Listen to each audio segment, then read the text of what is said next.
Hi, Ron. Thank you so much for being here with me. You have a class coming up on November 13th, exploring the adoption constellation. Right. Um, I wanted to get some thoughts from you before we go ahead and have your class to help others know what you will be covering.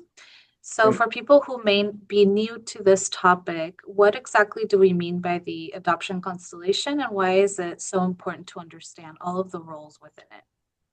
Yeah, great question. And I am excited to do this presentation with all the parents and any professionals that join us.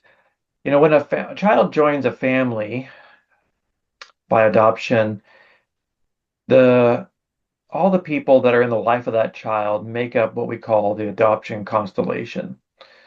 Oftentimes we look at the situation and say who the child belongs to, but the reality is who belongs to the child. And what we're looking at, the adoption constellation then has the immediate family, the adoptive parents, our foster parents. We have the members of that family, also the extended family. Of course, the birth family also make a part of that constellation. Whether those people are in their life on a daily basis or not, all of those people belong to the child. And in addition to that would be the social worker, the judge, the therapist, the placement worker, everyone that's been involved in the life of that child to some degree makes up the adoption constellation. The better we understand the constellation of members, the better we'll understand the particular needs of that child and any grieving or trauma that they have gone through. Thank you, Ron. That was a really good explanation. And you've mentioned before that traditional approaches can miss the mark when working with adoptees or adoptive families. Can you give us a quick example of what that looks like and what an adoption informed practice does differently? Yeah, absolutely. I think any of us who have worked with a child that has been placed by adoption realize that it's not the same as every other family. Sometimes the hallmark of that is the trauma that child has gone through, but every child that comes in as placed by adoption or on the way towards adoption, depending on where they are in that process, they are suffered loss. Without adoption, there is no, I mean, without loss, there is no adoption. It just comes with the territory.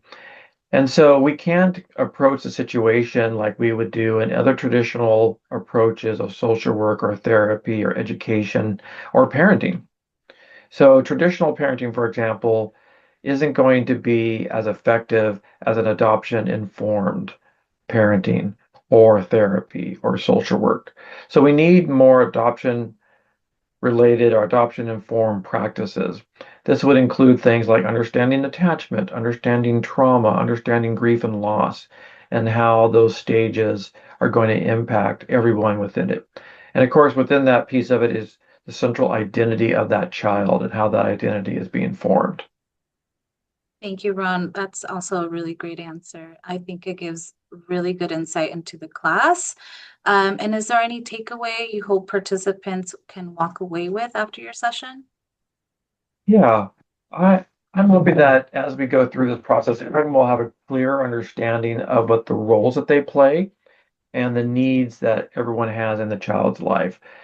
And we're going to look at the primary connections of the adopted parent and the child, and then secondary connections in that constellation of other people who might also be involved, and how are impacted in terms of their shame or their loss, their grief, their identity, and all the issues that come around behavior and mastery and control.